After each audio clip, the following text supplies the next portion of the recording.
What really happens when a king is broken behind closed doors, and who actually holds the power when the crown begins to shatter? For months, rumors whispered that King Charles was being secretly bullied and stripped of his dignity within his own palace walls. But the person who finally stepped in to put an end to the nightmare wasn't a doctor, wasn't a royal advisor, and wasn't even Charles himself. It was Prince William, who reportedly executed a swift, calculated, and devastating internal coup, stripping Queen Camilla of every ounce of royal influence after horrified palace staff secretly leaked an explosive file packed with undeniable evidence. If you want to stay ahead of the biggest royal scandals, secret palace leaks, and unvarnished truths, hit that subscribe button right now and turn on notifications so you never miss an update on this unfolding historical drama. Now, let us trace back to where this unbelievable saga allegedly ignited. It all began on the morning of May 3rd, 2025, during a high-level scheduling meeting at Clarence House.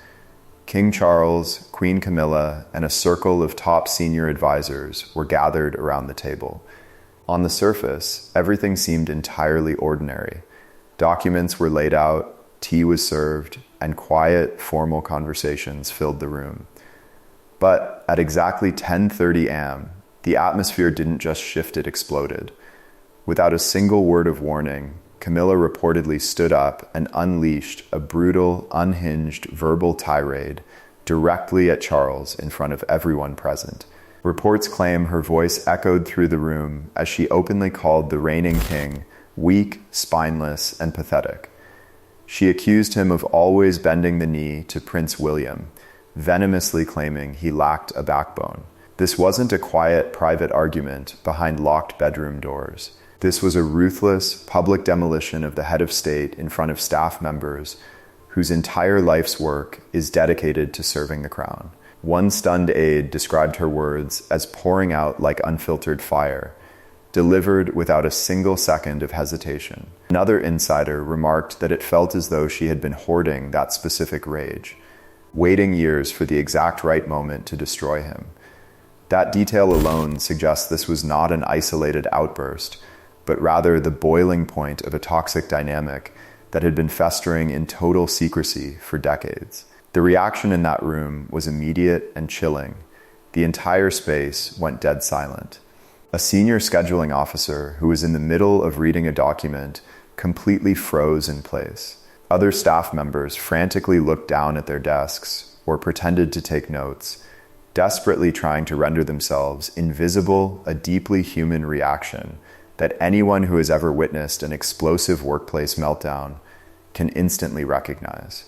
But the most haunting part of the entire incident was Charles's reaction. The king didn't fight back. He didn't raise his voice, he didn't command her to stop, and he didn't exert his royal authority. Instead, his eyes fell to the floor, his shoulders visibly slumped, and witnesses recalled the color completely draining from his face.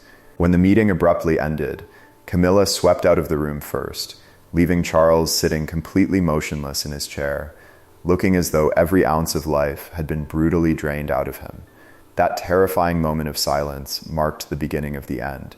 One of the high-ranking advisors who witnessed the attack realized instantly that this was a threshold that could never be uncrossed. Bypassing standard palace protocols and ignoring the traditional chain of command, this staff member took a massive risk. Instead of sweeping the incident under the rug or filing a routine HR note that would be buried in paperwork, they took the information directly to Prince William's private office at Kensington Palace. And they didn't just send a quick summary.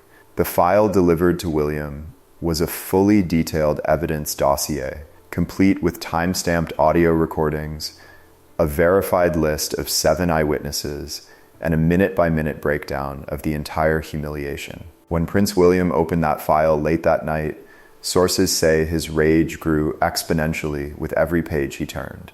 For years, William had maintained a polite, distant respect toward Camilla, not out of personal affection, but out of absolute duty to his father and the stability of the monarchy.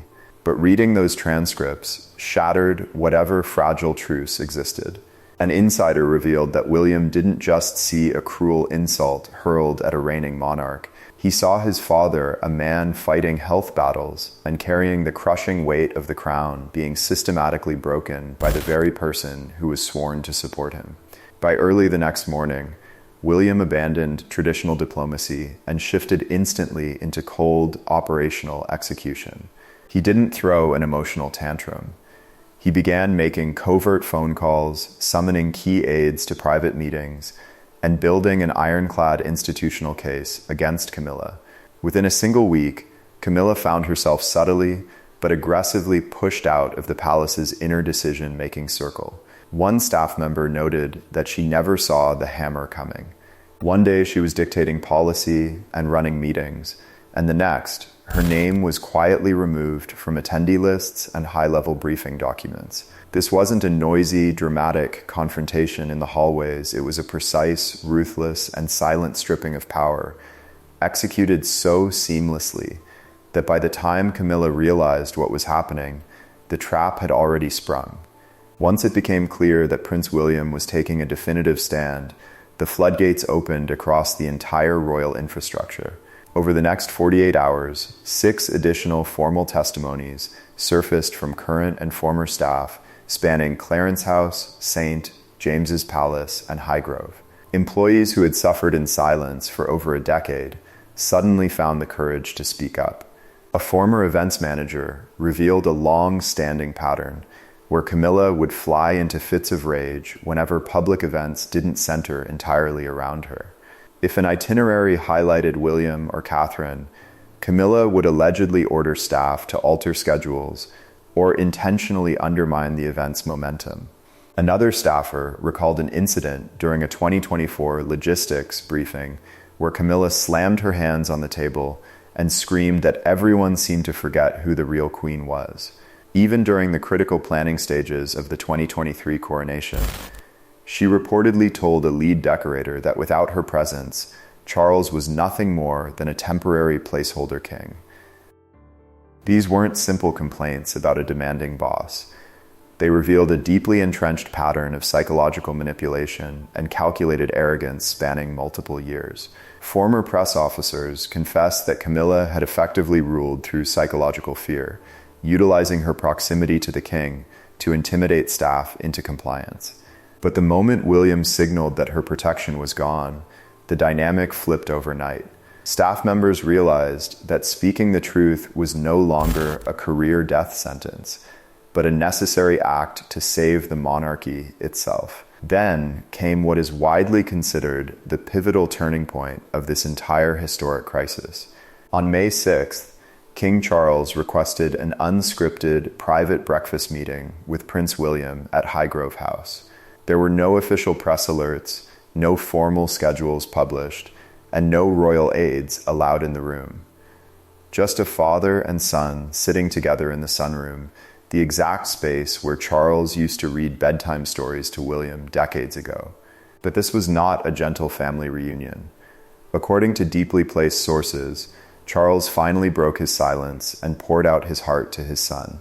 He confessed the terrifying reality of what his life behind palace doors had become.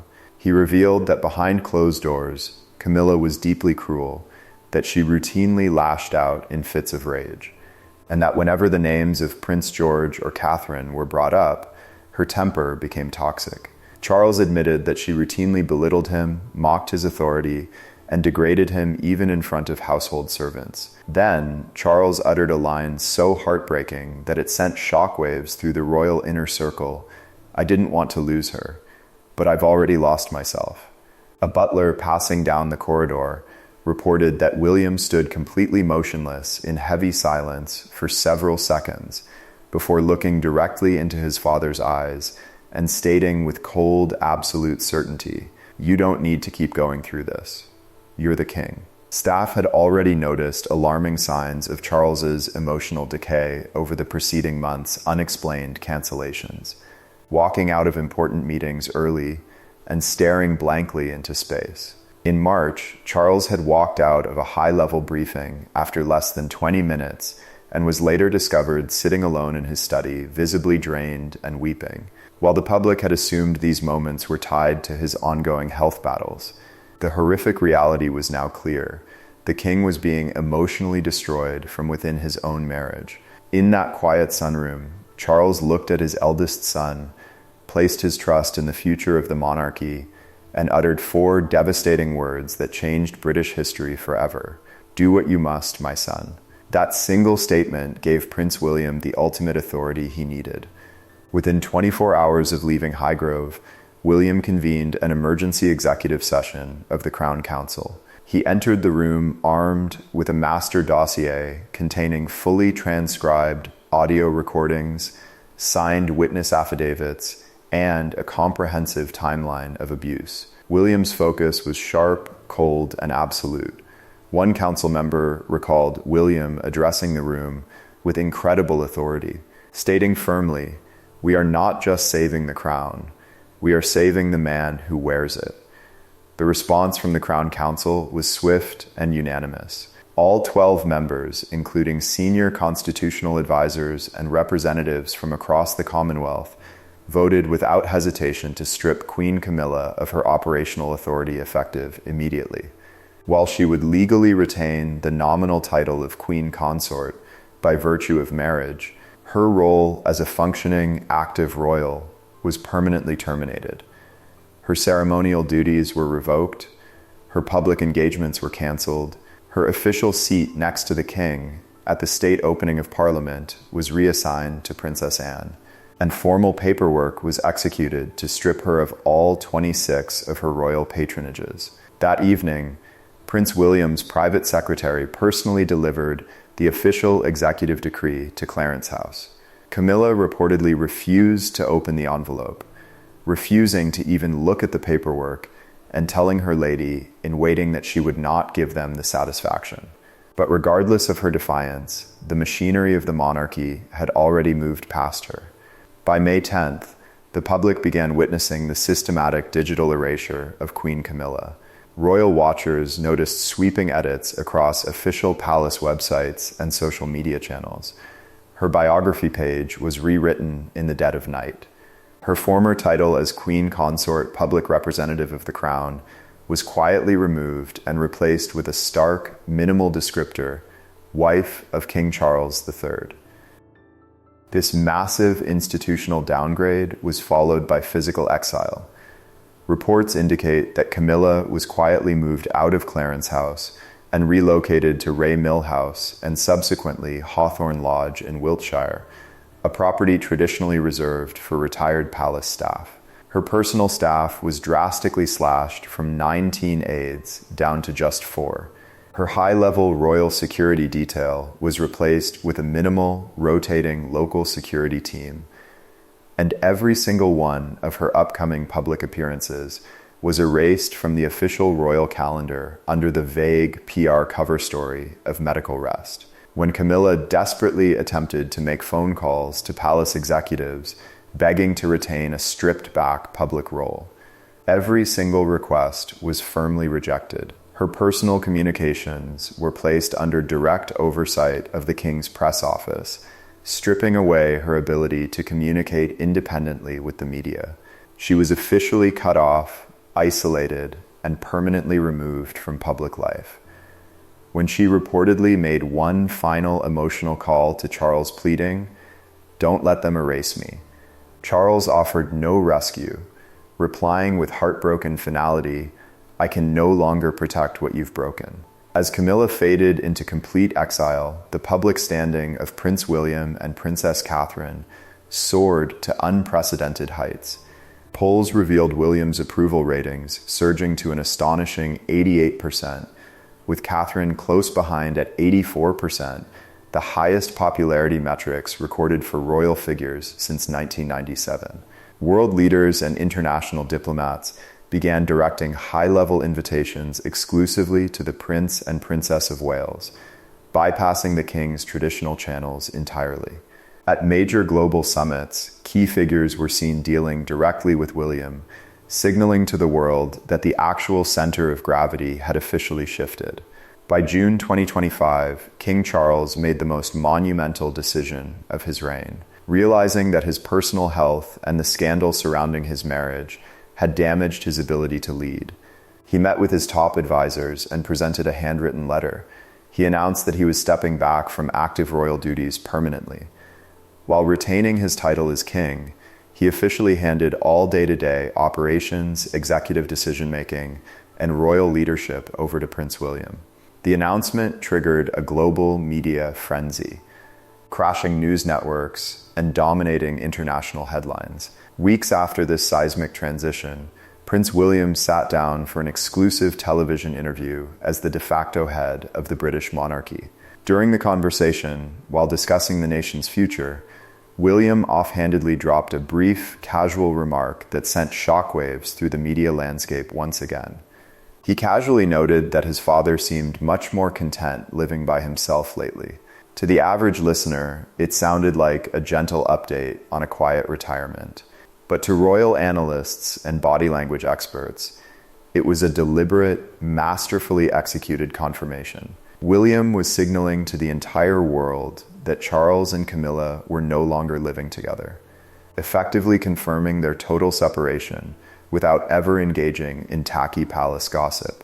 The fallout from that comment ignited a massive cultural debate across the globe. Commentators and royal enthusiasts immediately drew parallels to the painful history of the 1990s. Decades ago, Princess Diana suffered immense emotional isolation within the palace, while Camilla operated in the shadows.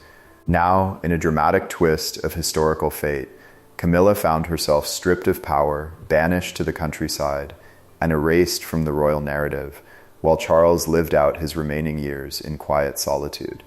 Social media erupted, with millions pointing out the profound, undeniable karma of the situation, a narrative arc that felt less like modern news and more like a Shakespearean tragedy brought to life.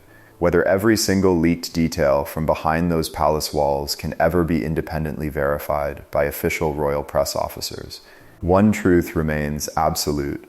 The power dynamic within the royal family has been forever transformed. Prince William proved that when the survival of the crown and the safety of his father were on the line, he was willing to make the ultimate tactical move. The throne has officially shifted into new hands, and the era of Prince William has arrived.